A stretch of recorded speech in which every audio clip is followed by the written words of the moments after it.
Hello നമസ്കാരം. അപ്പോൾ എൻ്റെ പ്രൊഡക്റ്റീവ് ഡേ ചലഞ്ച് തുടങ്ങിയിട്ട് എനിക്കത് കണ്ടിന്യൂ ചെയ്യാൻ പറ്റിയില്ല. കാരണം കുട്ടികളുടെ എക്സാം ആയതുകൊണ്ട് നല്ല തിരക്കിലായിരുന്നു. അപ്പോൾ പഠിച്ചതൊക്കെ ഒന്ന് റിവൈസ് ചെയ്യാനുള്ളൊരു ടൈമേ കിട്ടിയിരുന്നുള്ളൂ എൻ്റെ ഇടയ്ക്ക്. പ്രൊഡക്റ്റീവ് ഡേകളായിരുന്നു. പക്ഷേ പഠനത്തിനുള്ള ടൈം എന്ന് പറയുന്നത് വളരെ കുറച്ചായിരുന്നു കിട്ടിയിരുന്നത്. അപ്പം ഞാനിന്ന് വീണ്ടും എൻ്റെ റാങ്ക് ഫയൽ കംപ്ലീഷൻ, അതായത് ഈ PYQൻ്റെ പുതിയ റാങ്ക് ഫയൽ ഞാൻ വാങ്ങിയിട്ടുണ്ടായിരുന്നല്ലോ, സോഡിയാക്കിൻ്റെ. അപ്പോൾ ഇത് 40 പേജ് വെച്ച് കംപ്ലീറ്റ് ചെയ്യാന്നുള്ള ഒരു ഉദ്ദേശത്തോടെ തുടങ്ങിയതായിരുന്നു ഞാൻ ഈ പ്രൊഡക്റ്റീവ് ഡേ ചലഞ്ച് എന്ന് പറയുന്നത്. പക്ഷേ അപ്പോൾ ഈ കുറച്ച് ദിവസങ്ങളപ്പോൾ എനിക്കത് ചെയ്യാൻ പറ്റിയില്ല, കണ്ടിന്യൂ ചെയ്യാൻ പറ്റിയില്ല. അപ്പോൾ അന്ന് കുറച്ച് ഞാൻ പഠിച്ചു തുടങ്ങിയിട്ടുണ്ടായിരുന്നു. ഇന്നപ്പോൾ ഞാൻ വീണ്ടും അത് ഒന്നുകൂടെ റിവൈസ് ചെയ്തിട്ട് ഇന്ന് മുതൽ അത് റീസ്റ്റാർട്ട് ചെയ്യണം. ആ ഒരു ചലഞ്ച് റീസ്റ്റാർട്ട് ചെയ്യണം. ഈ PYQ ബുക്ക് കംപ്ലീറ്റ് ചെയ്യാന്നുള്ളത്, അത് 1 മന്തിൽ കംപ്ലീറ്റ് ചെയ്യാന്നുള്ളത്. അപ്പോൾ 40 പേജാണ് ഞാൻ ഡെയിലി പഠിക്കാനായിട്ട് ഉദ്ദേശിക്കുന്നത്. ഞാനപ്പോൾ ഇത് പഠിക്കുന്ന വീഡിയോ ആയിട്ട് ഇടാമെന്ന് വിചാരിക്കുന്നുണ്ട്. അപ്പോൾ എനിക്കും അത് റിവൈസ് ചെയ്യാനെന്നുണ്ടെങ്കിൽ അതൊന്നുകൂടെ കേട്ടാൽ മതിയാവുമല്ലോ. പിന്നെ ആർക്കെങ്കിലുമൊക്കെ ഉപകാരമാവുന്നുണ്ടെങ്കിൽ ഈ PYQൻ്റെ ബുക്ക് ഇപ്പോൾ എല്ലാവരും ഒന്നും വാങ്ങിയിട്ടുണ്ടാവണമെന്നില്ല. അപ്പോൾ അങ്ങനെ ഇല്ലാത്തവർക്ക് ഉപകാരമാവുന്നുണ്ടെങ്കിൽ അതുകൂടെ വിചാരിച്ചിട്ടാണ് അങ്ങനെ അപ്ലോഡ് ചെയ്യാമെന്ന് വിചാരിക്കുന്നത്. അപ്പോൾ ഞാൻ സ്റ്റാർട്ട് ചെയ്യാണ്.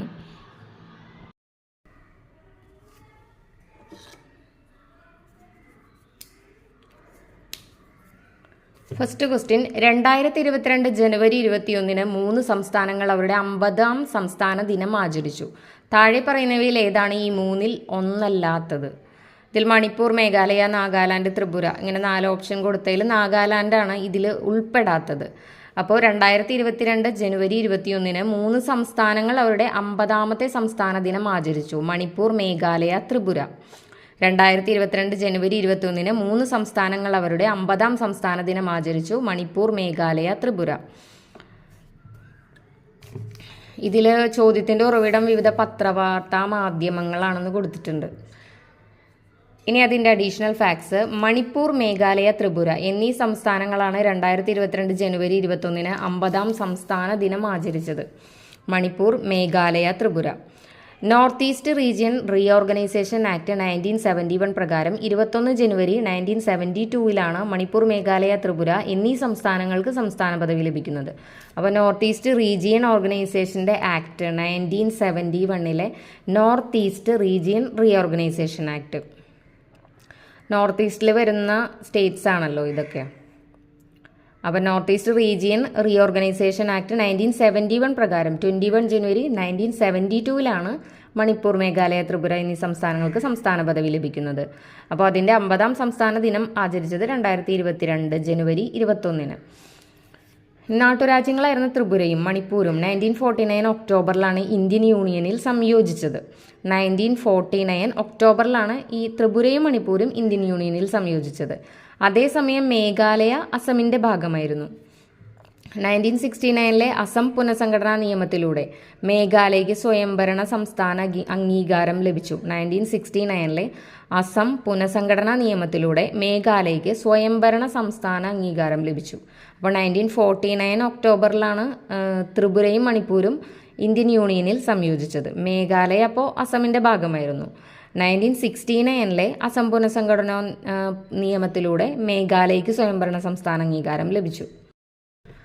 1971 വടക്ക് കിഴക്കൻ മേഖലയിലെ പ്രദേശങ്ങളുടെ രാഷ്ട്രീയ പുനഃസംഘടന മൂലം 1971 നോർത്ത് ഈസ്റ്റേൺ ഏരിയസ് പുനഃസംഘടനാ നിയമം നിലവിൽ വരികയും മേഘാലയയ്ക്ക് സംസ്ഥാന പദവി നൽകുകയും ചെയ്തു.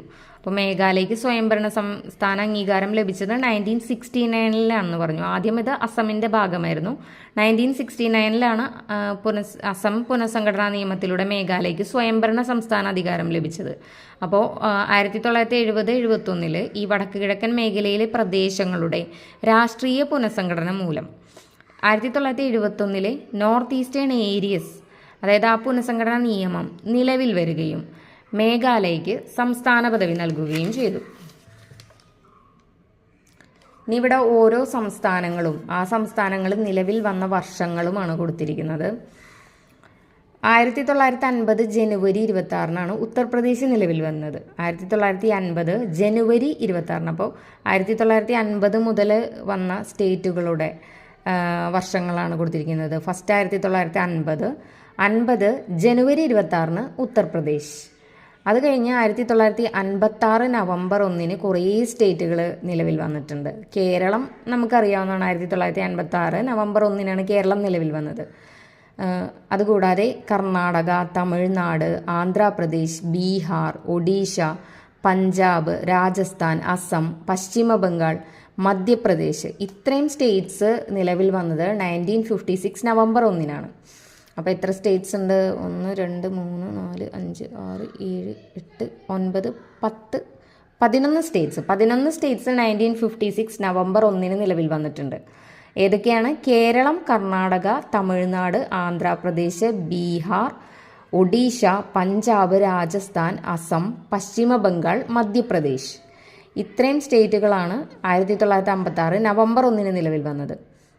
അതപ്പോൾ നമ്മളൊന്ന് കണക്ട് ചെയ്ത് വെക്കാനുള്ള എന്തെങ്കിലും കോഡ് ഉണ്ടെങ്കിൽ നല്ലതായിരിക്കുള്ളൂ. ഞാൻ ജസ്റ്റ് ഒന്ന് നോക്കിയിട്ട് ഉണ്ടെങ്കിൽ ഷെയർ ചെയ്യാം.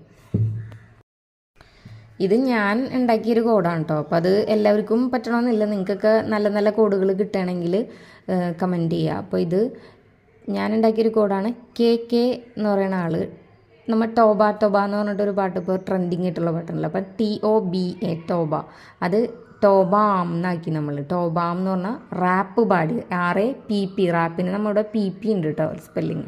അപ്പോൾ ടോബാം എന്ന് പറഞ്ഞൊരു റാപ്പ് പാടി 1956 നവംബർ 1-ന് നിലവിൽ വന്ന സ്റ്റേറ്റുകളാണ് കേട്ടോ.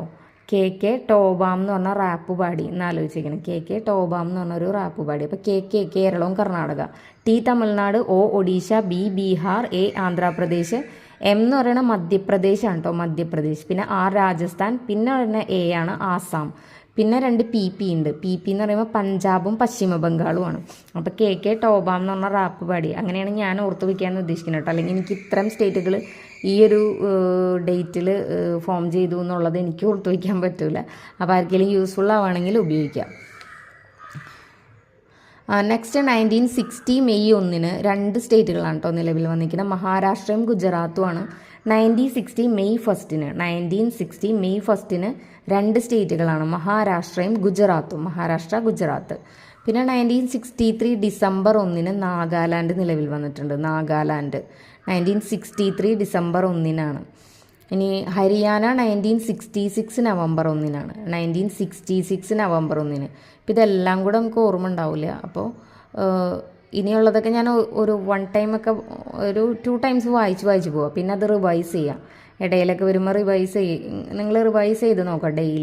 ഡെയിലി വേണമെന്നില്ല, അല്ലെങ്കിലും ഇടയ്ക്കൊക്കെ ഒന്ന് എഴുതി വെക്കുകയോ അപ്പോൾ അങ്ങനെ കാണാൻ പറ്റുമല്ലോ. പേപ്പറിൽ എഴുതി ഒട്ടിച്ച് വെച്ചാൽ മതി, ചുമരുമ്പിൽ. നമ്മൾ പഠിക്കാനിരിക്കുന്നതിൻ്റെ ചുമരുമ്പിൽ. അപ്പോൾ നമുക്കത് ഡെയിലി കാണുമ്പോൾ ഓർത്തെടുക്കാൻ പറ്റും. ജസ്റ്റ് ഒരു വട്ടം ഒന്ന് റീഡ് ചെയ്ത് കഴിഞ്ഞാൽ. അപ്പോൾ നാഗാലാൻഡ് 1963 ഡിസംബർ 1-നാണ്. ഹരിയാന 1966 നവംബർ 1-നാണ്. 1966 നവംബർ 1-നാണ് ഹരിയാന. 1963 ഡിസംബർ 1-നാണ് നാഗാലാൻഡ്. ഹിമാചൽ പ്രദേശ് 1971-ലാണ്. 1971 ജനുവരി 25 ആണ് ഹിമാചൽ പ്രദേശ്. 1971 ജനുവരി 25 ആണ് ഹിമാചൽ പ്രദേശ്. ഇനി മണിപ്പൂർ 1972 ആണ്. അപ്പോൾ 1972 ജനുവരി 21-ന് 3 സ്റ്റേറ്റുകളാണ്. നമ്മൾ നേരത്തെ പറഞ്ഞതാണ്, ഒരു 50ാമത്തെ സംസ്ഥാനം നിലവിൽ വന്നതിൻ്റെ ഡേ ആഘോഷിച്ച 3 സംസ്ഥാനങ്ങൾ എന്നും പറഞ്ഞിട്ടുള്ള ക്വസ്റ്റ്യനാണ് നമ്മൾ തുടങ്ങിയത്. മണിപ്പൂർ, മേഘാലയ, ത്രിപുര. അപ്പോൾ മണിപ്പൂർ, മേഘാലയ, ത്രിപുര നിലവിൽ വന്നത് 1972 ജനുവരി 21-നാണ്. സിക്കിം 1975 മെയ് 16-ആണ്. സിക്കിം 1975 മെയ് 16. പിന്നെ മിസോറാം 1987 ഫെബ്രുവരി 20. അരുണാചൽ പ്രദേശും മിസോറാമും 1987 ഫെബ്രുവരി 20-ആണ്. ഇനി 1987 തന്നെ നിലവിൽ വന്ന സ്റ്റേറ്റാണ് ഗോവ. പക്ഷേ അതിൻ്റെ ഡേറ്റ് വ്യത്യാസമുണ്ട്. മെയ് 30 ആണ്. അപ്പോൾ 30 ആണ് കേട്ടോ. 1987 3 സ്റ്റേറ്റ് വന്നു: മിസോറാം, അരുണാചൽ പ്രദേശ്, ഗോവ. അതിൽ 1987 ഫെബ്രുവരി 20-നാണ് മിസോറാമും അരുണാചൽ പ്രദേശും നിലവിൽ വന്നത്. ഗോവ 1987 മെയ് 30 ആണ് നിലവിൽ വന്നത്. ഇനി ഛത്തീസ്ഗഡ് 2000 നവംബർ 1 ആണ്. 2000-ൽ 3 സ്റ്റേറ്റുകൾ വന്നിട്ടുണ്ട് നമുക്കറിയാം. ഛത്തീസ്ഗഡ്, ഉത്തരാഖണ്ഡ്, ജാർഖണ്ഡ്. ഇത് മൂന്നും 2000-ലാണ്. പക്ഷെ മൂന്നിൻ്റെ ഡേറ്റ് വ്യത്യാസമുണ്ട്. മന്ത് സെയിം ആണ്. Chhattisgarh 2000 November 1, Uttarakhand 2000 November 9, Jharkhand 2000 November 15. ഇനി തെലങ്കാന 2014 ജൂൺ 2-നാണ്. തെലങ്കാന നിലവിൽ വന്നത് 2014 ജൂൺ 2-നാണ്. അപ്പോൾ ഏറ്റവും ലാസ്റ്റ് നിലവിൽ വന്ന സ്റ്റേറ്റ് തെലങ്കാനയാണ്. 2014 ജൂൺ 2. അതൊക്കെ നമുക്ക് ഓർത്ത് വയ്ക്കാൻ ഈസി ആയിരിക്കും. ഈ അടുത്ത് വന്നതാണല്ലോ. ഇനി ഒരു അതർ സ്റ്റേറ്റ് ക്വസ്റ്റ്യൻ ഇവിടെ കൊടുത്തിട്ടുണ്ട്. അത് മാച്ച് ദ ഫോളോയിങ് ആയിട്ട് കൊടുത്തിരിക്കുകയാണ്. അപ്പോൾ ഞാനതിൽ ആൻസർ മാത്രം പറയും. അതിൽ ഫസ്റ്റ് എന്ന് പറയുന്നത് ദ റൂൾ ഓഫ് സെവറബിലിറ്റി എന്നാണ്. ദ റൂൾ ഓഫ് സെവറബിലിറ്റി എന്ന് വെച്ചാൽ വേർതിരിച്ച് നിലനിർത്തൽ നിയമം എന്നാണ് അർത്ഥം. അത് ബന്ധപ്പെട്ടിരിക്കുന്നത് state of Bombay versus FN Balsara. State of Bombay versus FN ബൽസാരയുമായി ബന്ധപ്പെട്ടതാണ് the rule of severability. The rule of severability അല്ലെങ്കിൽ വേർതിരിച്ച് നിലനിർത്തൽ നിയമം എന്ന് വെച്ചിട്ടുണ്ടെങ്കിൽ, ഇപ്പോൾ ഇന്ത്യൻ കോൺസ്റ്റിറ്റ്യൂഷൻ്റെ ആർട്ടിക്കിൾ 13 അനുസരിച്ചിട്ട് അതിലെ ഒരു നിയമത്തിലെ ഭാഗങ്ങൾ നിയമവിരുദ്ധമാണെങ്കിൽ ആ ഭാഗങ്ങൾ, അതായത് മുഴുവൻ നിയമം ഒഴിവാക്കാതെ അതിലെ ആ നിയമവിരുദ്ധമായ ഭാഗങ്ങൾ മാത്രം ഒഴിവാക്കാനായിട്ട് സാധിക്കും. അതാണ് ദ റൂൾ ഓഫ് സെവറബിലിറ്റി എന്ന് പറയുന്നത്, വേർതിരിച്ചു നിലനിർത്തൽ നിയമം. അത് ബന്ധപ്പെട്ടിരിക്കുന്നത് state of Bombay versus FN Balsara. Next എന്ന് പറയുന്നത് ദ ഡോക്ട്രൈൻ ഓഫ് എക്ലിപ്സ് എന്നാണ്. ദ ഡോക്ട്രൈൻ ഓഫ് എക്ലിപ്സ് അതെന്ന് വെച്ചിട്ടുണ്ടെങ്കിൽ, നമ്മളിപ്പോൾ പൂർണ്ണമായിട്ടും ഒരു നിയമം അസാധുവാവില്ല. അത് നമുക്ക് താൽക്കാലികമായിട്ട് മാത്രം പ്രവർത്തനരഹിതമാക്കാൻ പറ്റും. അപ്പോൾ ഇന്ത്യൻ കോൺസ്റ്റിറ്റ്യൂഷൻ അനുസരിച്ച് നിയമം അനുസരിച്ചിട്ട് ഒരു നിയമം പൂർണ്ണമായിട്ടും അസാധുവാക്കാതെ താൽക്കാലികമായി പ്രവർത്തനരഹിതമാക്കി വയ്ക്കുന്നതിനാണ് ദ ഡോക്ട്രൈൻ ഓഫ് എക്ലിപ്സ് എന്ന് പറഞ്ഞ കേസ്. അത് ബന്ധപ്പെട്ടിരിക്കുന്നത് Bhikaji Narain Dhakras versus state of Madhya Pradesh എന്നതാണ്. Bhikaji Narain Dhakras versus state of Madhya Pradesh അതുമായി ബന്ധപ്പെട്ടിരിക്കുന്നു. ഇനി നോ റിട്രോസ്പെക്റ്റീവ് ഇഫക്റ്റ്, അതായത് നിയമം പ്രാബല്യത്തിൽ വന്നതിന് ശേഷം മാത്രമേ ബാധകമാവൂ എന്നുള്ളതാണ് അത് പറയുന്നത്. നോ റിട്രോസ്പെക്റ്റീവ് ഇഫക്റ്റ് എന്ന് വെച്ചിട്ടുണ്ടെങ്കിൽ ഒരു നിയമം പ്രാബല്യത്തിൽ വരുന്നതിന് മുൻപുള്ള കാര്യങ്ങൾ ഇതിൽ പരിഗണിക്കില്ല. നിയമം പ്രാബല്യത്തിൽ വന്നതിന് ശേഷം മാത്രമേ അത് ബാധകമാവുകയുള്ളൂ. അതാണ് നോ റിട്രോസ്പെക്റ്റീവ് ഇഫക്റ്റ് എന്നതുകൊണ്ട് ഉദ്ദേശിക്കുന്നത്. അത് റിലേറ്റ് ചെയ്തിരിക്കുന്നത് Keshavan Madhava Menon versus state of Bombay എന്ന് പറഞ്ഞ കേസിലാണ്. Keshavan Madhava Menon versus state of Bombay. ഇനി പ്രിൻസിപ്പിൾസ് ഓഫ് നാഷണൽ ജസ്റ്റിസ്, അതായത് ന്യായമായ നടപടിക്രമങ്ങൾ ഉറപ്പാക്കുന്നതിനുള്ളൊരു നിയമ തത്വമാണ് പ്രിൻസിപ്പിൾസ് ഓഫ് നാഷണൽ സ്റ്റേറ്റ് എന്ന് പറയുന്നത്. അത് ബന്ധപ്പെട്ടിരിക്കുന്നത് Maneka Gandhi versus union of India, ആ കേസുമായി ബന്ധപ്പെട്ടിരിക്കുന്നു. Maneka Gandhi versus union of India.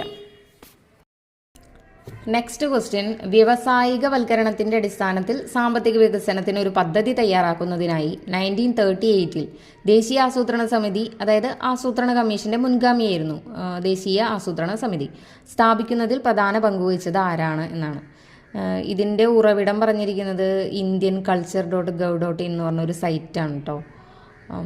അപ്പം അതിൻ്റെ ഉത്തരം സുഭാഷ് ചന്ദ്രബോസാണ്. വ്യവസായികവൽക്കരണത്തിൻ്റെ അടിസ്ഥാനത്തിൽ സാമ്പത്തിക വികസനത്തിനൊരു പദ്ധതി തയ്യാറാക്കുന്നതിനായി 1938 ദേശീയ ആസൂത്രണ സമിതി, അതായത് ആസൂത്രണ കമ്മീഷന്റെ മുൻഗാമിയായ ദേശീയ ആസൂത്രണ സമിതി സ്ഥാപിക്കുന്നതിൽ പ്രധാന പങ്കുവഹിച്ചത് ആരാണ്? സുഭാഷ് ചന്ദ്രബോസാണ്.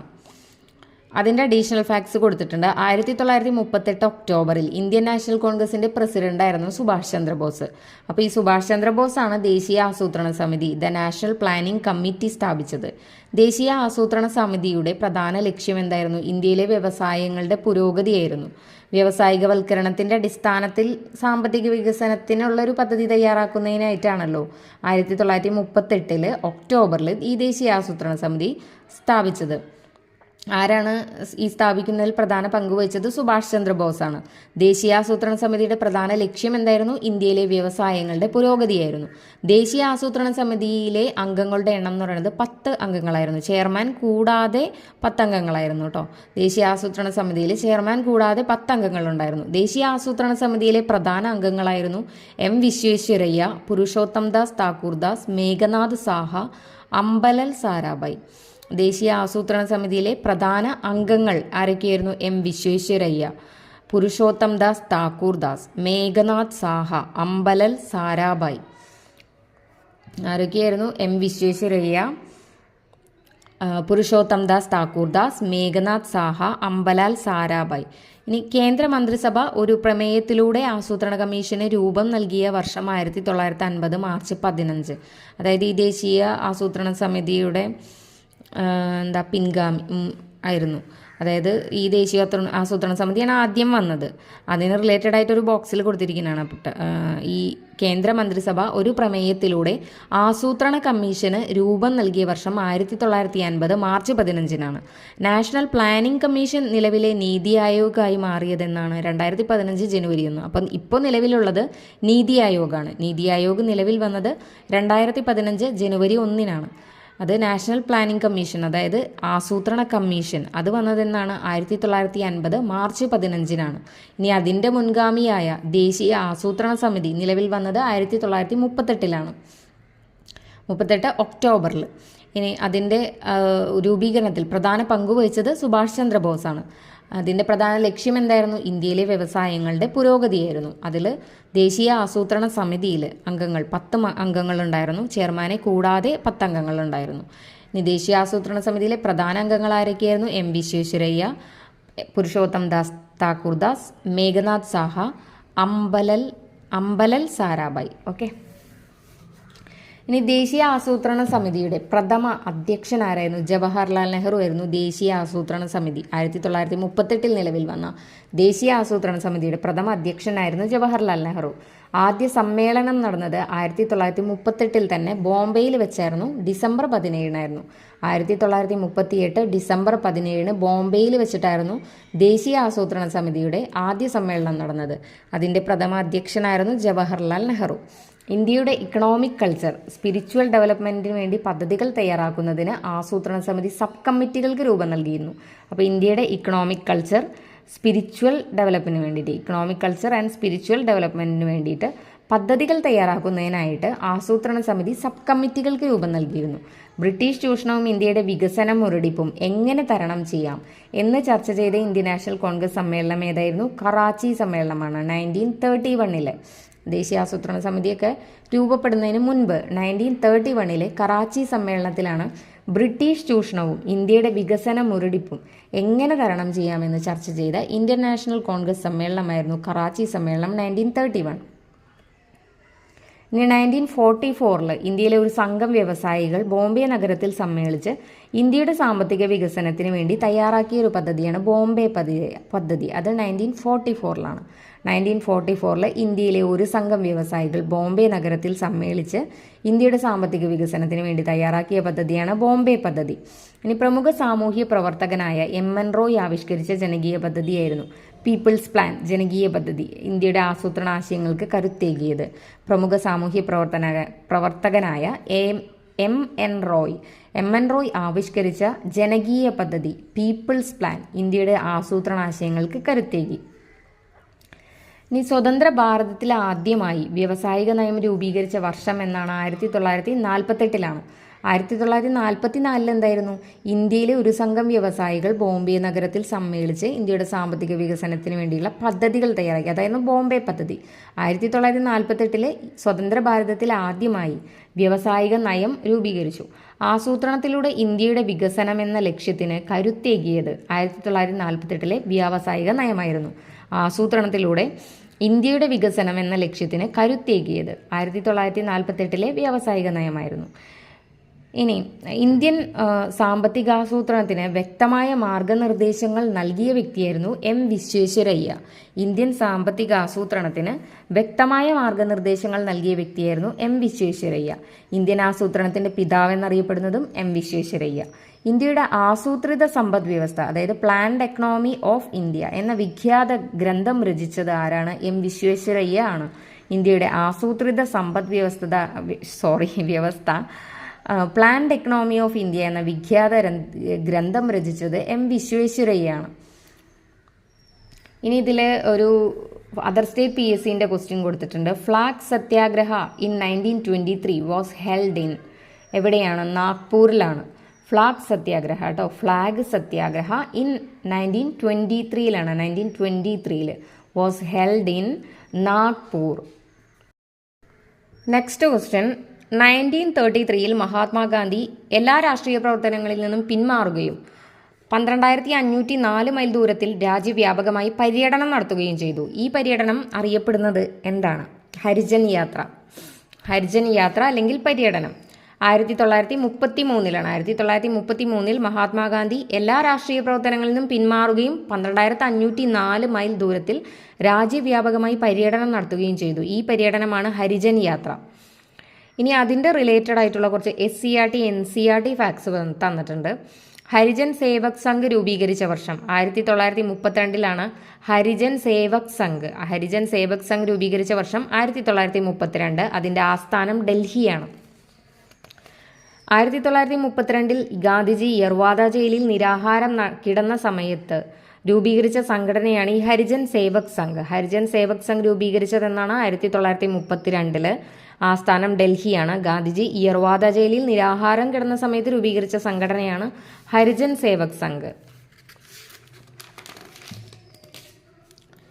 ഹരിജനങ്ങളുടെ വിദ്യാഭ്യാസ വികസനത്തിനും സാമൂഹിക പുരോഗതിക്കും പ്രവർത്തിക്കുന്നതിനോടൊപ്പം സത്യത്തിലും അഹിംസയിലും അടിയുറച്ച് അയിത്തം ഇല്ലാതാക്കുക എന്ന പ്രധാന ലക്ഷ്യത്തോടെ രൂപീകരിച്ച സംഘടനയാണ് ഹരിജൻ സേവക് സംഘ്. അപ്പം അതിൻ്റെ ലക്ഷ്യം എന്തായിരുന്നു? ഹരിജനങ്ങളുടെ വിദ്യാഭ്യാസ വികസനത്തിനും സാമൂഹിക പുരോഗതിക്കും പ്രവർത്തിക്കുന്നതോടൊപ്പം സത്യത്തിലും അഹിംസയിലും അടിയുറച്ച് അയിത്തം ഇല്ലാതാക്കുക എന്ന പ്രധാന ലക്ഷ്യത്തോടെ രൂപീകരിച്ച സംഘടനയാണ് ഹരിജൻ സേവക് സംഘ്. ഇനി ഇവിടെ ഒരു ബോക്സിൽ പറഞ്ഞിരിക്കുന്ന കാര്യങ്ങളാണ്. തൊട്ടുകൂടായ്മയ്ക്കും തീണ്ടിക്കൂടായ്മയ്ക്കും എതിരായ പ്രചാരണ പ്രവർത്തനങ്ങൾക്കും ക്ഷേത്രപ്രവേശനത്തിനുമായി ഗാന്ധിജി 1932 ആരംഭിച്ച പത്രമാണ് ഹരിജൻ.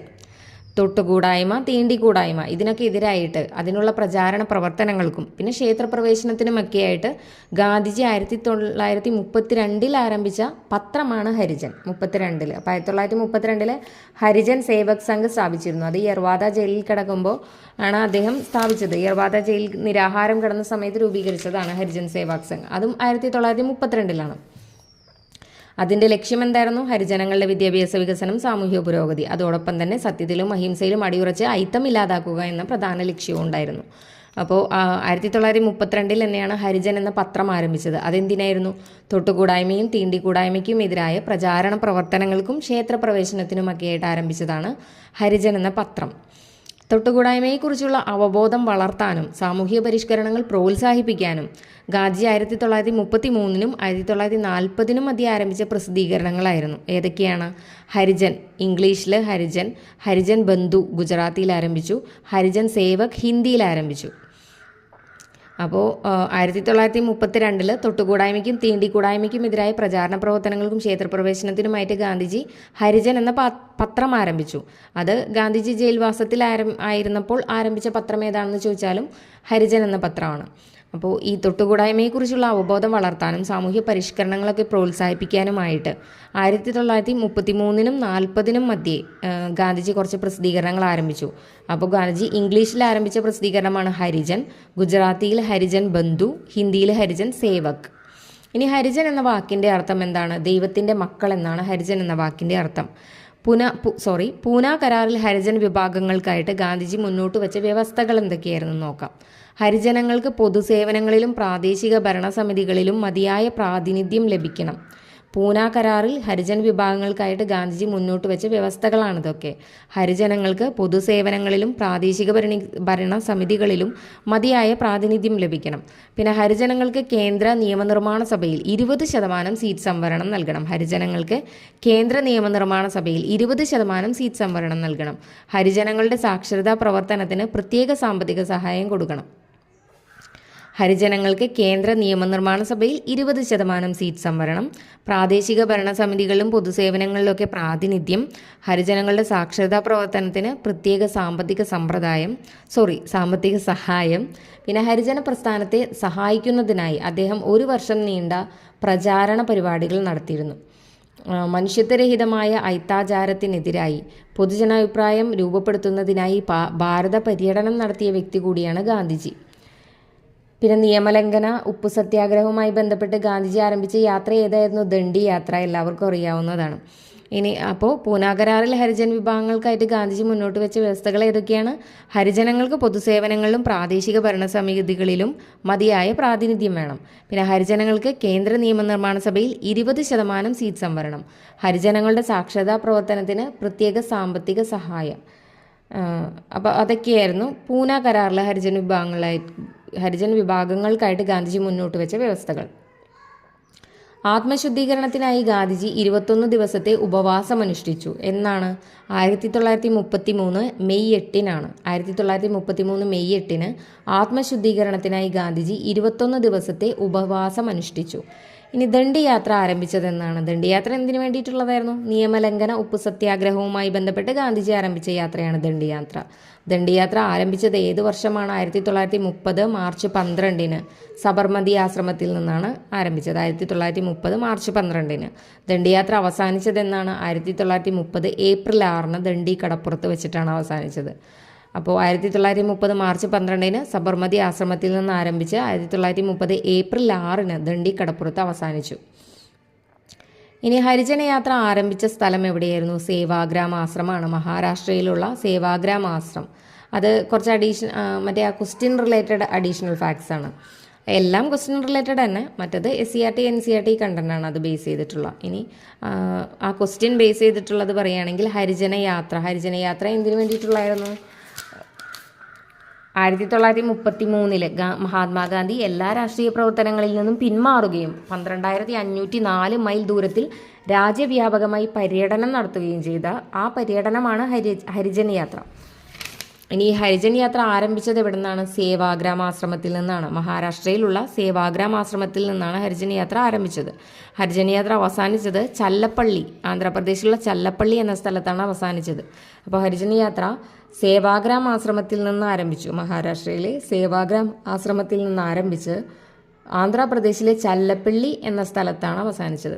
അസ്പൃശ്യരും മറ്റ് ഹിന്ദു സമൂഹവും തമ്മിലുള്ള തൊട്ടുകൂടായ്മകൾ തകർത്ത് ഐക്യവും സാമൂഹ്യ സമന്വയവും പ്രോത്സാഹിപ്പിക്കുക എന്ന ലക്ഷ്യത്തോടെ ഗാന്ധിജി നടത്തിയ പര്യടനമാണ് ഹരിജൻ യാത്ര.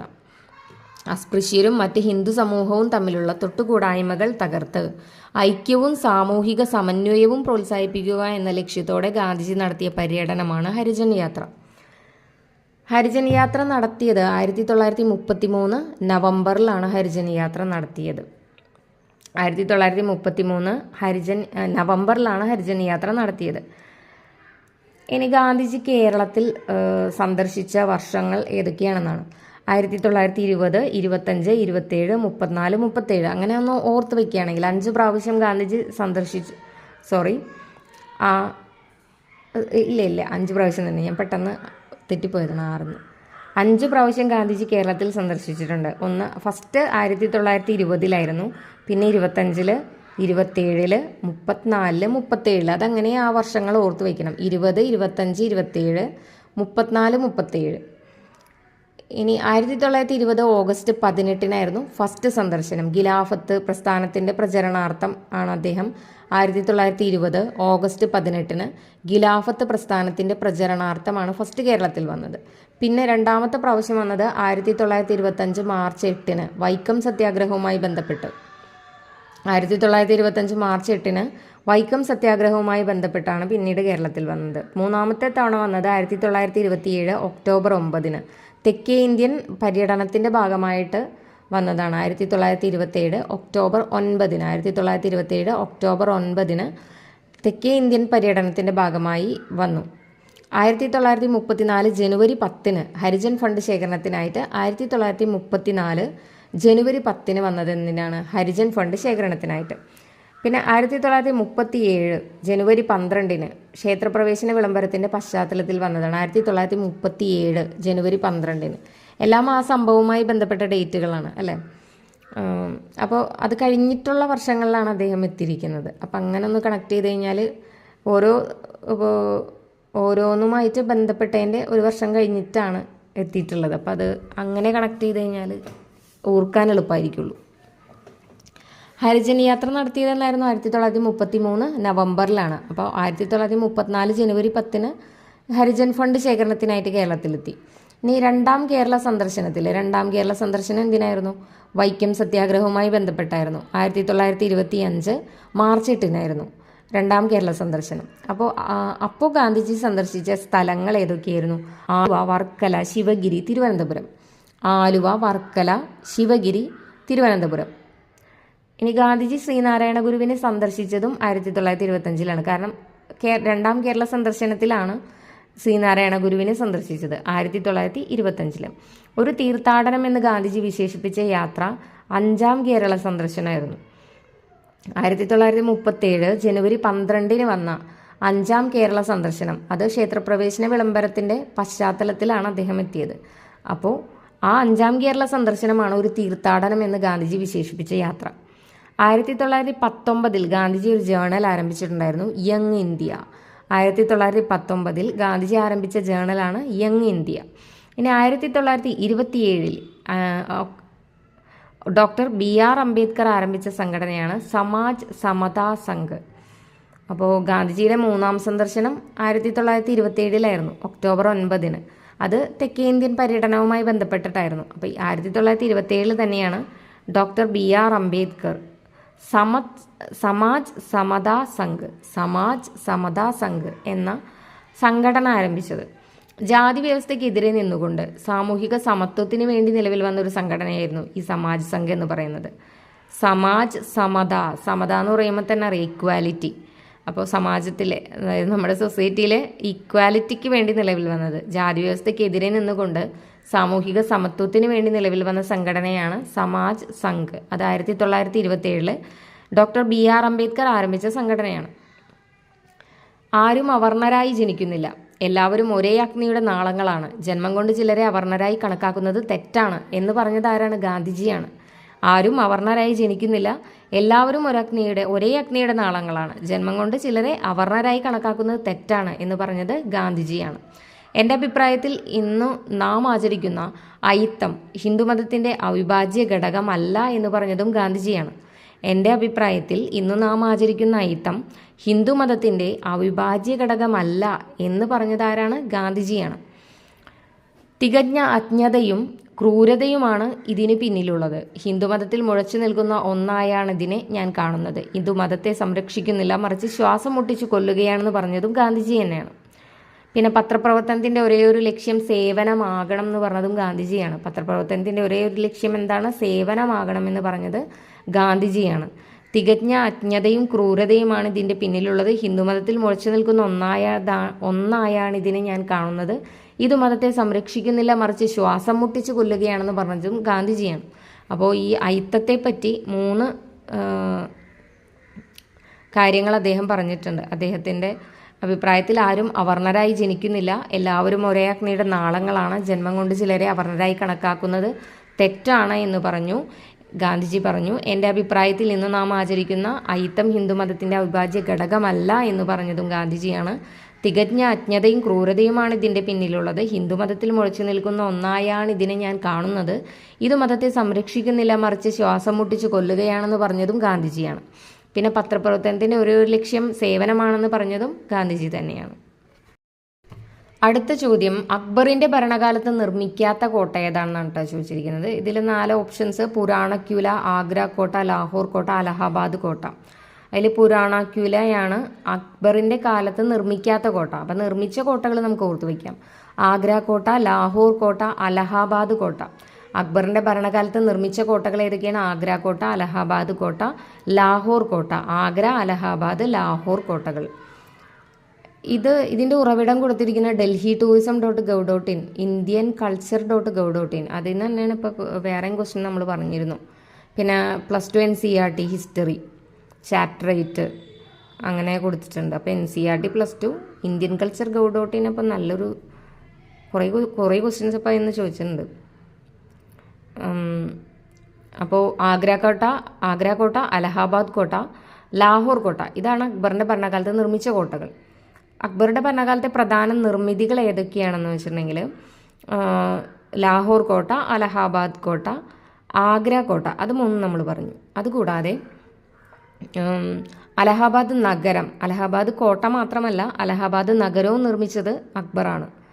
ജുമാ മസ്ജിദ്, ജോധാബായ് മഹൽ. ജോധ അക്ബർ എന്ന് പറഞ്ഞ സിനിമ നമ്മൾ കണ്ടിട്ടുണ്ടാവും. എല്ലാവരും കണ്ടിട്ടുണ്ടോയെന്ന് അറിയില്ല. ജോധ അക്ബർ എന്ന് പറഞ്ഞൊരു മൂവി ഉണ്ട്.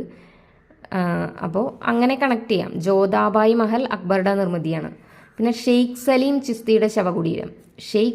ചിസ്തിയുടെ ശവകുടീരവും അക്ബറുടെ ഭരണകാലത്ത് നിർമ്മിതിയാണ്. പഞ്ച്മഹൽ, ദിവാൻ ഇ ഗാസ്, പഞ്ച്മഹൽ, ജ്യോതിഷ് മഹൽ, ദിവാൻ ഇ ഗാസ്, ബുലന്ദ് ദർവാസ. അപ്പോൾ അക്ബറുടെ ഭരണകാലത്തെ പ്രധാന നിർമ്മിതികൾ ഏതൊക്കെയാണ്? ആഗ്ര കോട്ട, അലഹാബാദ് കോട്ട, ലാഹോർ കോട്ട.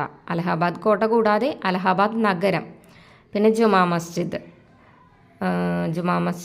ബുലന്ദ് ദർവാസ, ദിവാൻ ഇ ഗാസ്, പിന്നെ ജോധാബായ് മഹൽ, സലിം ചിസ്തിയുടെ ശവകുടീരം, ഷെയ്ഖ് സലിം ചിസ്തിയുടെ ശവകുടീരം അക്ബറിൻ്റെ ഭരണകാലത്താണ്. പിന്നെ പഞ്ച്മഹൽ, ജ്യോതിഷ് മഹൽ. ഇത്രയാണ് പ്രധാന നിർമ്മിതികൾ. ഇനി പുരാണക്യുല സ്ഥിതി ചെയ്യുന്നത് ഡൽഹിയിലാണ്. പുരാണക്യുല നിർമ്മാണം ആരംഭിച്ചത് ഹുമയൂണാണ്, മുഗൾ ഭരണാധികാരി. പുരാണക്യുല നിർമ്മാണം ആരംഭിച്ച സമയത്ത് മുഗൾ ഭരണാധികാരി ഹുമയൂണാണ്. പണി പൂർത്തിയാക്കിയത് ഷേർഷാ സൂരിയുടെ കാലത്താണ്. സൂർവംശ സ്ഥാപകനായ ഷേർഷാ സൂരിയാണ് പുരാണക്യുല പണി പൂർത്തിയാക്കിയത്. അപ്പോൾ അക്ബറിൻ്റെ നിർമ്മിതിയല്ല പുരാണക്യുല. ആരുടെ നിർമ്മിതിയാണ്? ആരുടെ കാലത്താണ് തുടങ്ങിയത്? ഹുമയൂണിൻ്റെ ഭരണകാലത്താണ് പുരാണക്യുല ആരംഭിച്ചത്. പുരാണക്യുല ഡൽഹിയിലാണ് സ്ഥിതി ചെയ്യുന്നത്. 1533 നിർമ്മാണം ആരംഭിച്ചത് ഹുമയൂണിൻ്റെ ഭരണകാലത്ത്. മുഗൾ ഭരണാധികാരിയായ ഹുമയൂണിൻ്റെ ഭരണകാലത്ത് 1533 ഡൽഹിയിലാണ് പുരാണക്യുല നിർമ്മിച്ചത്. പുരാണക്യുലയുടെ പണി പൂർത്തിയാക്കിയത് ഷേർഷാ സൂരിയാണ്. സൂർവംശ സ്ഥാപകനായ ഷേർഷാ സൂരിയാണ് പുരാണക്യുല പണി പൂർത്തിയാക്കിയത്. പുരാണക്യുല അറിയപ്പെടുന്ന മറ്റൊരു പേരാണ് പഴയ കോട്ട എന്ന് പറയുന്നത്. പുരാണക്യുല അറിയപ്പെടുന്ന മറ്റൊരു പേര് പഴയ കോട്ട. സൂഫി സന്യാസിയായ ഷെയ്ഖ് സലീം ചിസ്തിയുടെ ബഹുമാനാർത്ഥം അക്ബർ സ്ഥാപിച്ച നഗരമാണ് ഫത്തേപൂർ സിക്രി. അതും ഒരു പ്രധാനപ്പെട്ട നഗരമാണ് കേട്ടോ. സൂഫി സന്യാസിയായ പ്രധാനപ്പെട്ട നിർമ്മിതിയാണ് കേട്ടോ, അതാണ് ഉദ്ദേശിച്ചത്. സൂഫി സന്യാസിയായ ഷെയ്ഖ് സലീം ചിസ്തിയുടെ ബഹുമാനാർത്ഥം അക്ബർ നിർമ്മിച്ച നഗരമാണ് ഫത്തേപൂർ സിക്രി. ലാൽ കില, ഫോർട്ട് റൂജ്, ഗില ഇ അക്ബരി എന്നിങ്ങനെയൊക്കെ അറിയപ്പെടുന്നത് ആഗ്രാകോട്ടയാണ്. ആഗ്രാകോട്ട അക്ബറിൻ്റെ നിർമ്മിതിയാണ് എന്ന് നമ്മൾ പഠിച്ചു. അപ്പോൾ അതറിയപ്പെടുന്ന മറ്റു പേരുകളാണ്, ആഗ്രാകോട്ട അറിയപ്പെടുന്ന മറ്റു പേരുകളാണ് Lal Qila, fort rouge, Qila i Akbari. Lal Qila, Qila i Akbari, fort rouge. AD 1583 Akbar ചക്രവർത്തി യമുന നദിയുടെ തീരത്ത് പണികഴിപ്പിച്ച കോട്ടയാണ് അലഹാബാദ് കോട്ട. അലഹാബാദ് കോട്ടയും അലഹാബാദ് നഗരവും അക്ബറാണ് പണികഴിപ്പിച്ചത്. ഉത്തർപ്രദേശിലാണ് അലഹാബാദ് കോട്ട. എവിടെയാണ്? ഉത്തർപ്രദേശിൽ. അത് യമുന നദിയുടെ തീരത്താണ് അലഹാബാദ് കോട്ട, ഉത്തർപ്രദേശിലാണ്. AD 1583 പണികഴിപ്പിച്ചത്. അക്ബർ പണികഴിപ്പിച്ച കോട്ടകളിൽ വിജയത്തിൻ്റെ നഗരം എന്നറിയപ്പെടുന്നത് ഫത്തേപൂർ സിക്രിയാണ്. അത് സൂഫി സന്യാസിയായ ഷെയ്ഖ് സലീം ചിസ്തിയുടെ ബഹുമാനാർത്ഥം അക്ബർ നിർമ്മിച്ച നഗരമാണ് ഫത്തേപൂർ സിക്രി. അത് വിജയത്തിൻ്റെ നഗരം എന്നാണ് അറിയപ്പെടുന്നത് ഫത്തേപൂർ സിക്രി. ഇനി ആഗ്രാകോട്ട നിർമ്മിച്ചത് ഏത് ഭരണകാലത്താണെന്ന് ചോദിച്ചാൽ ഏതാണ്? മുഗൾ ഭരണകാലത്താണ്. ആഗ്രാകോട്ട നിർമ്മിച്ചത് ആരാണ്? അക്ബറാണ്. അക്ബർ സ്ഥാപിച്ച മതമാണ് ദീൻ ഇലാഹി. അക്ബർ സ്ഥാപിച്ച മതം ഏതാണ്? ദീൻ ഇലാഹി. ഈ ആഗ്രാകോട്ട ഏതൊക്കെ പേരിൽ അറിയപ്പെട്ടിരുന്നത്? Lal Qila, fort rouge, Qila i Akbari. ഇനി അക്ബറുടെ ഭരണതലസ്ഥാനം ഫത്തേപൂർ സിക്രിയാണ്. ഫത്തേപൂർ സിക്രി നിർമ്മിച്ചതും അക്ബർ തന്നെയാണ്. സൂഫി സന്യാസിയായ ഷെയ്ഖ് സലീം ചിസ്തിയുടെ ബഹുമാനാർത്ഥം നിർമ്മിച്ച നഗരമാണ് ഫത്തേപൂർ സിക്രി. വിജയത്തിൻ്റെ നഗരം എന്നറിയപ്പെടുന്നു. അക്ബറുടെ ഭരണ തലസ്ഥാനവും ഫത്തേപൂർ സിക്രിയാണ്. ചെങ്കല്ലിൽ തീർത്ത ഇതിഹാസം എന്നറിയപ്പെടുന്നത് ഫത്തേപൂർ സിക്രിയാണ്. വിജയത്തിന്റെ നഗരം എന്ന് അറിയപ്പെടുന്നുണ്ട്. ചെങ്കല്ലിൽ തീർത്ത ഇതിഹാസം എന്നറിയപ്പെടുന്നതും ഫത്തേപൂർ സിക്രിയാണ്. രാജ്യത്തെ വിവിധ വിഭാഗം ജനങ്ങൾക്കിടയിൽ സമാധാനവും സൗഹൃദവും ഐക്യവും വളർത്തിയെടുക്കാൻ ആശയപരമായ സംവാദങ്ങൾ നടത്താൻ അക്ബർ ഫത്തേപൂർ സിക്രിയിൽ നിർമ്മിച്ച മന്ദിരമാണ് ഇബാദത്ത് ഖാന. അപ്പോൾ രാജ്യത്തെ വിവിധ വിഭാഗം ജനങ്ങൾക്കിടയിൽ സമാധാനവും സൗഹൃദവും ഐക്യവും ഒക്കെ വളർത്തിയെടുക്കാൻ ആശയപരമായിട്ടുള്ള സംവാദങ്ങളൊക്കെ നടത്താനായിട്ട് അക്ബർ ഫത്തേപൂർ സിക്രിയിൽ നിർമ്മിച്ച മന്ദിരമാണ് ഇബാദത്ത് ഖാന. ഇനി അക്ബർ ഫത്തേപൂർ സിക്രിയിൽ ഇബാദത്ത് ഖാന പണി കഴിപ്പിച്ച വർഷം 1575 1575 ഇബാദത്ത് ഖാന പണി കഴിപ്പിച്ചത്. പുരാണക്കിൽ എന്നായിരുന്നു 1533. അത് ഹുമയൂണിന്റെ കാലത്ത് തുടങ്ങി ഷേർഷാ സൂരിയാണ് പണി പൂർത്തിയാക്കിയത്. ഇനി ഇബാദത്ത് ഖാന 1575 അക്ബറാണ് പണി കഴിപ്പിച്ചത് ഫത്തേപൂർ സിക്രിയിൽ. എല്ലാ മതങ്ങളുടെയും നല്ല വശങ്ങൾ കോർത്തിണക്കി അക്ബർ രൂപം കൊണ്ട ദർശനമായിരുന്നു ഈ ദീനിലാഹി. അക്ബർ രൂപം കൊടുത്ത മതമാണല്ലോ ദീനിലാഹി. അത് എല്ലാ മതങ്ങളുടെയും നല്ല വശങ്ങൾ കോർത്തിണക്കി അക്ബർ രൂപം കൊടുത്ത മതമാണ് ദീനിലാഹി. എല്ലാവർക്കും സമാധാനം എന്നതാണ് ഈ ദീനിലാഹി എന്ന് പറഞ്ഞ ദർശനത്തിന്റെ കാതൽ. സുൽ ഹി കുൽ എന്നാണ് അറിയപ്പെടുന്നത്. എല്ലാവർക്കും സമാധാനം, സുൽ ഹി കുൽ എന്നതാണ് ഈ ദർശനത്തിന്റെ കാതൽ. അക്ബറിന്റെ കാലത്ത് മികച്ച ഭരണ സംവിധാനത്തിനായിട്ട് രാജ്യത്തെ ഗ്രാമം, പർഗാന, സർക്കാർ, സുബ എന്നിങ്ങനെ തിരിച്ചിട്ടുണ്ടായിരുന്നു. അക്ബറിന്റെ കാലത്ത് മികച്ച ഭരണ സംവിധാനത്തിനായി ഗ്രാമം, പർഗാന, സർക്കാർ, സുബ എന്നിങ്ങനെ രാജ്യത്തെ തിരിച്ചിരുന്നു. അക്ബർ നടപ്പിലാക്കിയ സൈനിക സമ്പ്രദായമായിരുന്നു മാൻസബ്ദാരി.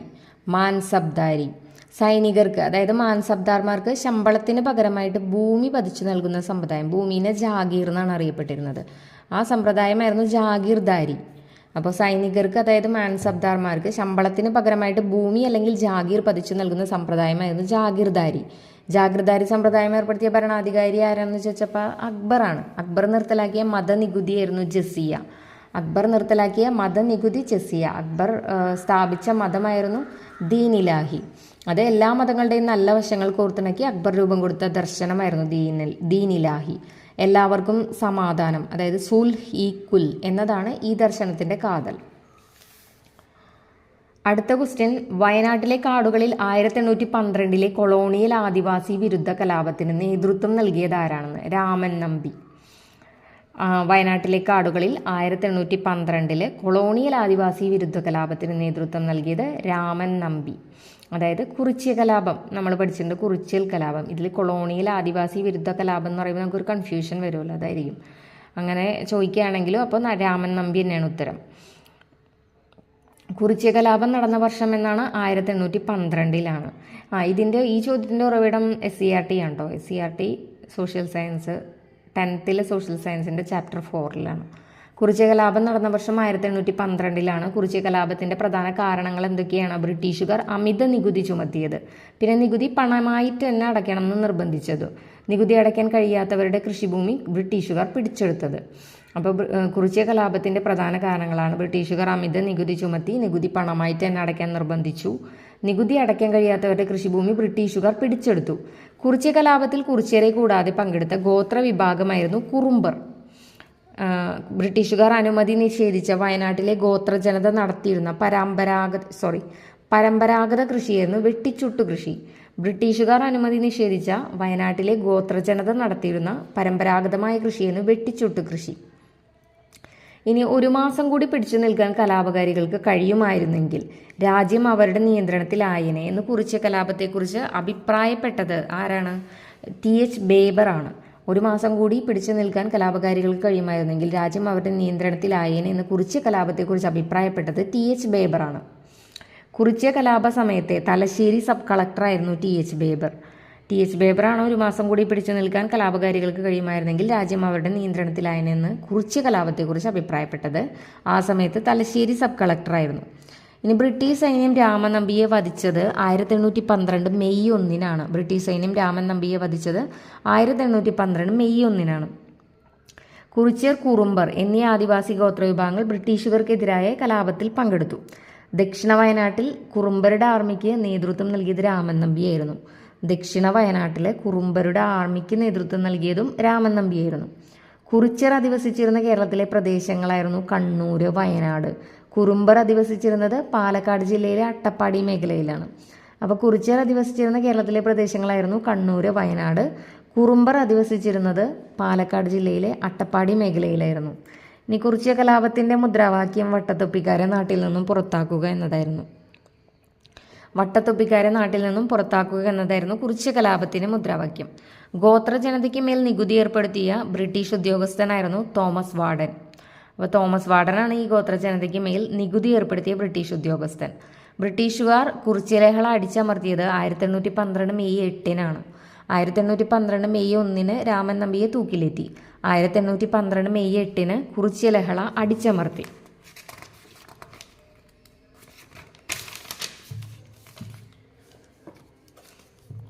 കുറിച്യ കലാപത്തെ തുടർന്നുണ്ടായ ഏറ്റുമുട്ടലിൽ വധിക്കപ്പെട്ട നേതാക്കളായിരുന്നു രാമൻ നമ്പിയെ തൂക്കിലേറ്റിയിട്ടുണ്ടായിരുന്നു. പിന്നെ പ്ലാക്ക ചന്തു, വധിക്കപ്പെട്ട മീൻസ് അവരെ പ്ലാക്ക ചന്തു, 1000 വീട്ടിൽ കോന്തപ്പൻ. രാമൻ നമ്പി, പ്ലാക്ക ചന്തു, 1000 വീട്ടിൽ കോന്തപ്പൻ. ഇവരാണ് കുറിച്യ കലാപത്തെ തുടർന്നുണ്ടായ ഏറ്റുമുട്ടലിൽ വധിക്കപ്പെട്ട നേതാക്കൾ. കുറിച്യ കലാപത്തിലെ പ്രധാന നേതാക്കളായിരുന്നു രാമൻ നമ്പി, വെൺകലോട്ട് കേളു. 1000 വീട്ടിൽ കോന്തപ്പൻ, പ്ലാക്ക ചന്തു നമ്മൾ പറഞ്ഞു വധിക്കപ്പെട്ട നേതാക്കളായിരുന്നു.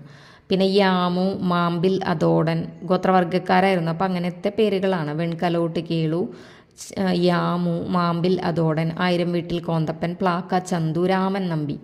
ഇനി കുറിച്യ കലാപത്തെ തുടർന്ന് തൂക്കിലേറ്റപ്പെട്ട പ്രമുഖ നേതാവായിരുന്നു വെൺകലോട്ട് കേളു. കുറിച്യ കലാപത്തെക്കുറിച്ച് തുടർന്ന് തൂക്കിലേറ്റപ്പെട്ട പ്രമുഖ നേതാവായിരുന്നു വെൺകലോട്ട് കേളു. ബ്രിട്ടീഷ് ആധിപത്യത്തിനെതിരെ മലബാറിൽ പൊട്ടിപ്പുറപ്പെട്ട ആദ്യകാല കലാപങ്ങളിൽ അവസാനത്തേതായിരുന്നു കുറിച്യ കലാപം. ബ്രിട്ടീഷ് ആധിപത്യത്തിനെതിരെ മലബാറിൽ പൊട്ടിപ്പുറപ്പെട്ട ആദ്യകാല കലാപങ്ങളിൽ അവസാനത്തേതായിരുന്നു കുറിച്യ കലാപം. ഈ കുറിച്യ കലാപത്തെ ബാംബു ബ്ലോസം എന്ന് വിശേഷിപ്പിച്ച ചരിത്രകാരനായിരുന്നു KKN കുറുപ്പ്. കുറിച്യ കലാപത്തെ ബാംബു ബ്ലോസം എന്ന് വിശേഷിപ്പിച്ച ചരിത്രകാരനായിരുന്നു KKN കുറുപ്പ്. രാമൻ നമ്പിയുടെ നേതൃത്വത്തിൽ ബ്രിട്ടീഷുകാർക്കെതിരെ നടന്ന തുറന്ന യുദ്ധത്തിന് ആഹ്വാനം ചെയ്തത് 1812 മാർച്ചിലാണ്. രാമൻ നമ്പിയുടെ നേതൃത്വത്തിൽ ബ്രിട്ടീഷുകാർക്കെതിരെ തുറന്ന യുദ്ധത്തിന് ആഹ്വാനം ചെയ്തത്. മെയ് 1 1812 മെയ് 1 രാമൻ നമ്പിയെ തൂക്കിലേറ്റി. 1812 മെയ് 8 കുറിച്യ കലാപം ബ്രിട്ടീഷുകാർ അടിച്ചമർത്തി. വയനാട്ടിൽ ബ്രിട്ടീഷ് ഭരണം അവസാനിപ്പിക്കുമെന്ന കലാപകാരികളുടെ പ്രതിജ്ഞ എടുത്ത സ്ഥലമാണ് പുൽപ്പള്ളി മുരിക്കന്മാർ ക്ഷേത്രത്തിൽ. വയനാട്ടിൽ ബ്രിട്ടീഷ് ഭരണം അവസാനിപ്പിക്കുമെന്ന കലാപകാരികളുടെ പ്രതിജ്ഞ എടുത്ത സ്ഥലമാണ് പുൽപ്പള്ളി മുരിക്കന്മാർ ക്ഷേത്രത്തിൽ. രാമൻ നമ്പിയുടെ നേതൃത്വത്തിൽ കലാപകാരികൾ സൈന്യവുമായി ഏറ്റുമുട്ടിയ പ്രദേശങ്ങൾ ചീങ്ങേരി, പാക്കം, മുദ്രമൂല, ഗണപതിവട്ടം, മുട്ടി എന്നീ പ്രദേശങ്ങളിൽ വെച്ചിട്ടാണ് രാമൻ നമ്പിയുടെ നേതൃത്വത്തിൽ കലാപകാരികൾ സൈന്യവുമായിട്ട് ഏറ്റുമുട്ടിയത്. ചീങ്ങേരി, പാക്കം, മുദ്രമൂല, ഗണപതിവട്ടം, മുട്ടി. കുറിച്യ കലാപകാരികൾ സ്വീകരിച്ച യുദ്ധമുറ എന്ന് പറയുന്നത് ഗറില്ല യുദ്ധരീതിയായിരുന്നു കുറിച്യ കലാപകാരികൾ സ്വീകരിച്ച യുദ്ധമുറ. കലാപത്തെ അടിച്ചമർത്താൻ TH ബേബറിന്റെ നേതൃത്വത്തിൽ കൂടുതൽ സൈന്യത്തെ കൊണ്ടുവന്നത് മൈസൂർ, തലശ്ശേരി എന്നിവിടങ്ങളിൽ നിന്നായിരുന്നു. കലാപത്തെ അടിച്ചമർത്താൻ TH ബേബറിന്റെ നേതൃത്വത്തിൽ കൂടുതൽ സൈന്യത്തെ കൊണ്ടുവന്നത് എവിടെ നിന്നാണ്? മൈസൂർ, തലശ്ശേരി. രാമൻ നമ്പി വധിക്കപ്പെട്ട സ്ഥലം ഏതാണ്? വടക്കേ മലബാറിലെ കൂർഗിൽ വെച്ചിട്ടാണ് രാമൻ നമ്പി വധിക്കപ്പെട്ടത്. രാമൻ നമ്പി വീരമൃത്യു വരിച്ചത് 1812 ഏപ്രിൽ 30. അതെന്താണാവോ അങ്ങനെ കൊടുത്തേക്കുന്നത്? 1812 മെയ് 1 രാമൻ നമ്പിയെ വധിച്ചു എന്ന് പറഞ്ഞിട്ടുണ്ട്. സോറി, ഞാൻ ഇടയിൽ തൂക്കിലേറ്റിന്ന് എന്തോ പറഞ്ഞിരുന്നു. അപ്പോൾ വധിച്ചത് മെയ് 1 ബ്രിട്ടീഷ് സൈന്യം വധിച്ചു എന്ന് പറഞ്ഞിട്ട് ഇവിടെ പറഞ്ഞിട്ടുണ്ട്. അതുകൂടാതെ രാമൻ നമ്പി വീരമൃത്യു വരിച്ച വർഷം എന്ന് പറഞ്ഞിട്ട് 1812 ഏപ്രിൽ 30 പറഞ്ഞിട്ടുണ്ട്. അതൊന്ന് ഞാൻ ചെക്ക് ചെയ്തിട്ട് ഇപ്പം തന്നെ ചെക്ക് ചെയ്യട്ടെ. ഒറിജിനൽ സോഴ്സിൽ 1812 രാമൻ നമ്പി വധിക്കപ്പെട്ടു അല്ലെങ്കിൽ മരിച്ചു എന്നതിനെപ്പറ്റി യാതൊരുവിധ രേഖകളും നിലവിലില്ല എന്നാണ് പറയുന്നത്. അപ്പോൾ അതിൽ 1120 കാലഘട്ടത്തിൽ ആ ടൈമിലാണ് രാമൻ നമ്പി മരണപ്പെട്ടതായിട്ട് പറയുന്നത്. ഇതിലിപ്പോൾ 1812 മെയ് 1 മിക്കതിലും കണ്ടിരുന്നു. അപ്പോൾ നമുക്ക് PSCയുടെ ഒരു ആൻസർ അനുസരിച്ചിട്ടായിരിക്കണം ചിലപ്പോൾ ഇതിലങ്ങനെ കൊടുത്തിരിക്കുന്നത്. അപ്പോൾ 1812 മെയ് 1 വധിക്കപ്പെട്ട വർഷമായിട്ട് നമുക്ക് ഏകദേശം അങ്ങനെ പറയാമെന്ന് വിചാരിക്കുന്നു. ആർക്കെങ്കിലും അറിയാമെങ്കിൽ അത് കമൻ്റ് ചെയ്യാം. അടുത്ത ചോദ്യം, കല്ലുമാല സമരത്തിലോ അല്ലെങ്കിൽ പെരിനാട് കലാപത്തിലോ ഉൾപ്പെട്ട കേരളത്തിലെ സാമൂഹിക പരിഷ്കർത്താവ് ആരാണ്? അയ്യങ്കാളി. കല്ലുമാല സമരത്തിൽ അല്ലെങ്കിൽ പെരുന്നാട് കലാപം. കല്ലുമാല സമരം അല്ലെങ്കിൽ പെരുന്നാട് കലാപത്തിൽ ഉൾപ്പെട്ട കേരളത്തിലെ സാമൂഹ്യ പരിഷ്കർത്താവാണ് അയ്യങ്കാളി. SCERT ബുക്കിൽ നിന്നുള്ള ക്വസ്റ്റ്യനാണ്. താഴ്ന്ന ജാതിയിൽപ്പെട്ട സ്ത്രീകൾക്ക് വസ്ത്രം അല്ലെങ്കിൽ ആഭരണങ്ങൾ ധരിക്കുന്നതിന് ഏർപ്പെടുത്തിയ നിയന്ത്രണങ്ങൾക്കെതിരായിട്ട് അയ്യങ്കാളി സംഘടിപ്പിച്ച പ്രക്ഷോഭമാണ് കല്ലുമാല സമരം. അധസ്ഥിതരുടെ ഉന്നമനത്തിനു വേണ്ടി പ്രയത്നിച്ച സാമൂഹ്യ പരിഷ്കർത്താവാണ് അയ്യങ്കാളി. അയ്യങ്കാളിയുടെ ജന്മസ്ഥലം എവിടെയാണ്? വെങ്ങാനൂരാണ് അയ്യങ്കാളിയുടെ ജന്മസ്ഥലം. അധസ്ഥിത വിഭാഗങ്ങളുടെ നേതാവെന്ന നിലയിൽ പ്രസിദ്ധനായ നവോത്ഥാന നായകനാണ് അയ്യങ്കാളി. അധസ്ഥിത വിഭാഗങ്ങളുടെ നേതാവെന്ന നിലയിൽ പ്രസിദ്ധനായ നവോത്ഥാന നായകനാണ് അയ്യങ്കാളി. പൊതുവഴിയിലൂടെ വില്ലുവണ്ടിയിൽ യാത്ര ചെയ്തുകൊണ്ട് അധസ്ഥിതരുടെ സഞ്ചാര സ്വാതന്ത്ര്യത്തിനു വേണ്ടി അയ്യങ്കാളി നടത്തിയ സമരമാണ് വില്ലുവണ്ടി സമരം. വില്ലുവണ്ടി സമരം നടന്നത് 1893 പൊതുവഴിയിലൂടെ വില്ലുവണ്ടിയിൽ യാത്ര ചെയ്തുകൊണ്ട് അധസ്ഥിതരുടെ സഞ്ചാര സ്വാതന്ത്ര്യത്തിനു വേണ്ടി അയ്യങ്കാളി നടത്തിയ സമരമാണ് വില്ലുവണ്ടി സമരം. വില്ലുവണ്ടി സമരം നടന്നത് 1893 സാമൂഹിക അസമത്വങ്ങൾ പരിഹരിക്കാനും അധസ്ഥിതരുടെ സാമൂഹ്യ നില മെച്ചപ്പെടുത്തുന്നതിനുമുള്ള ഒരു മൂലധനമാണ് വിദ്യാഭ്യാസം എന്ന് തിരിച്ചറിഞ്ഞ നവോത്ഥാന നായകനാണ് അയ്യങ്കാളി. സാമൂഹിക അസമത്വങ്ങൾ പരിഹരിക്കാനും അധസ്ഥിതരുടെ സാമൂഹ്യ നില മെച്ചപ്പെടുത്തുന്നതിനുമുള്ള ഒരു മൂലധനമാണ് വിദ്യാഭ്യാസം എന്ന് തിരിച്ചറിഞ്ഞ നവോത്ഥാന നായകനാണ് അയ്യങ്കാളി. സാമൂഹ്യ പരിഷ്കരണ പ്രവർത്തനങ്ങൾക്ക് വേണ്ടി അയ്യങ്കാളി സ്ഥാപിച്ച സംഘടനയാണ് സാധുജന പരിപാലന സംഘം. 1907 സാധുജന പരിപാലന സംഘം അയ്യങ്കാളി സ്ഥാപിച്ചത്. സാമൂഹ്യ പരിഷ്കരണ പ്രവർത്തനങ്ങൾക്ക് വേണ്ടി അയ്യങ്കാളി സ്ഥാപിച്ച സംഘടനയാണ് സാധുജന പരിപാലന സംഘം 1907. സാധുജന പരിപാലന സംഘത്തിന്റെ പ്രവർത്തന ലക്ഷ്യങ്ങൾ എന്തൊക്കെയായിരുന്നു എന്നറിയാമോ? അവർണ ജാതിക്കാർക്ക് പൊതുനിരത്തുകളിലൂടെയുള്ള സഞ്ചാര സ്വാതന്ത്ര്യം, അധസ്ഥിത വിഭാഗത്തിൽപ്പെട്ട കുട്ടികൾക്ക് സ്കൂൾ പ്രവേശനം, തൊഴിലെടുക്കുന്നവർക്ക് കൂലി വർധനവ്. അവർണ ജാതിക്കാർക്ക് പൊതുനിരത്തിലൂടെയുള്ള സഞ്ചാര സ്വാതന്ത്ര്യം, അധസ്ഥിത വിഭാഗത്തിൽപ്പെട്ട കുട്ടികൾക്ക് സ്കൂൾ പ്രവേശനം, തൊഴിലെടുക്കുന്നവർക്ക് കൂലി വർധനവ്. ഇനി ജാതി വ്യവസ്ഥയെ എതിർത്തുകൊണ്ട് താഴ്ന്ന ജാതിക്കാർക്ക് പൊതുവിദ്യാഭ്യാസം ലഭ്യമാക്കുന്നതിന് വേണ്ടി തൊഴിലാളി സമരം നയിച്ച നവോത്ഥാന നായകനാണ് അയ്യങ്കാളി. ജാതി വ്യവസ്ഥയെ എതിർത്തുകൊണ്ട് താഴ്ന്ന ജാതിക്കാർക്ക് പൊതുവിദ്യാഭ്യാസം ലഭ്യമാക്കുന്നതിന് വേണ്ടി തൊഴിലാളി സമരം നയിച്ച നവോത്ഥാന നായകനാണ് അയ്യങ്കാളി. അധസ്ഥിതർക്കു വേണ്ടി മാത്രമായിട്ട് അയ്യങ്കാളി വിദ്യാലയം ആരംഭിച്ച വർഷം 1904 അധസ്ഥിതർക്ക് വേണ്ടി മാത്രമായി അയ്യങ്കാളി വിദ്യാലയം സ്ഥാപിച്ചത് 1904 1907 അയ്യങ്കാളി സാധുജന പരിപാലന സംഘം സ്ഥാപിച്ചത്. 1893 വില്ലുവണ്ടി സമരം നടത്തിയത്. വെങ്ങാനൂരാണ് അദ്ദേഹം ജനിച്ചത്. ഹരിജന സമുദായത്തിന് അയ്യങ്കാളി ചെയ്ത ഉത്കൃഷ്ട സേവനത്തെ ആദരിച്ച് ഗവൺമെന്റ് അദ്ദേഹത്തെ ശ്രീമൂലം പ്രജാസഭയിൽ അംഗമാക്കി. ഹരിജന സമുദായത്തിന് അയ്യങ്കാളി ചെയ്ത ഉത്കൃഷ്ട സേവനത്തെ ആദരിച്ച് ഗവൺമെന്റ് അദ്ദേഹത്തെ ശ്രീമൂലം പ്രജാസഭയിൽ അംഗമാക്കി. അയ്യങ്കാളിയുടെ പ്രവർത്തനങ്ങളെ പ്രകീർത്തിച്ച ദേശീയ നേതാവാണ് മഹാത്മാഗാന്ധി. അദ്ദേഹവും ഹരിജനങ്ങൾക്ക് വേണ്ടി പ്രവർത്തിച്ചിട്ടുണ്ടായിരുന്നല്ലോ. അപ്പോൾ അയ്യങ്കാളിയുടെ പ്രവർത്തനങ്ങളെ പ്രകീർത്തിച്ച ദേശീയ നേതാവാണ് മഹാത്മാഗാന്ധി. ഞങ്ങളുടെ കുട്ടികൾക്ക് പഠിക്കാൻ സൗകര്യം നൽകിയില്ലെങ്കിൽ കാണായ പാഠങ്ങളിലെല്ലാം മുട്ടിപ്പുല്ല് കുരിപ്പിക്കും എന്ന് പ്രഖ്യാപിച്ച നവോത്ഥാന നായകനാണ് അയ്യങ്കാളി. കല്ലുമാല സമരവുമായി ബന്ധപ്പെട്ട് ഗോപാലദാസിന്റെ നേതൃത്വത്തിൽ സമ്മേളനം നടന്നിരുന്നു. 1915 ഒക്ടോബർ 24 പെരിനാട് ചൊമക്കാട്ട് ചെറുമുക്ക് എന്ന സ്ഥലത്ത് വെച്ചിട്ട് കല്ലുമാല സമരവുമായി ബന്ധപ്പെട്ട് ഗോപാലദാസിന്റെ നേതൃത്വത്തിൽ സമ്മേളനം നടന്നത്. 1915 ഒക്ടോബർ 24 പെരിനാട് ചൊമക്കാട്ട് ചെറുമുക്ക് എന്ന സ്ഥലത്ത് വെച്ച്. സാധുജന പരിപാലന സംഘത്തിന്റെ നേതാവും അയ്യങ്കാളിയുടെ സഹപ്രവർത്തകനുമായിരുന്നു ഈ ഗോപാലദാസ്.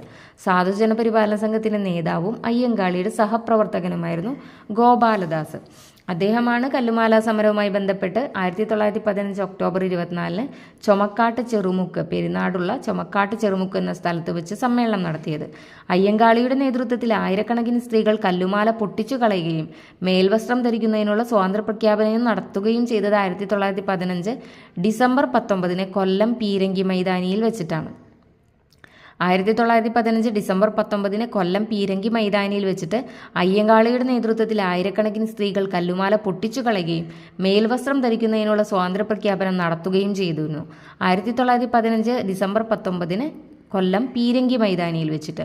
കല്ലുമാല സമരവുമായി ബന്ധപ്പെട്ട അയ്യങ്കാളിയോടൊപ്പം യോഗത്തിൽ പങ്കെടുത്തവരായിരുന്നു ചങ്ങനാശ്ശേരി കെ പരമേശ്വരപിള്ള അധ്യക്ഷനായിരുന്നു.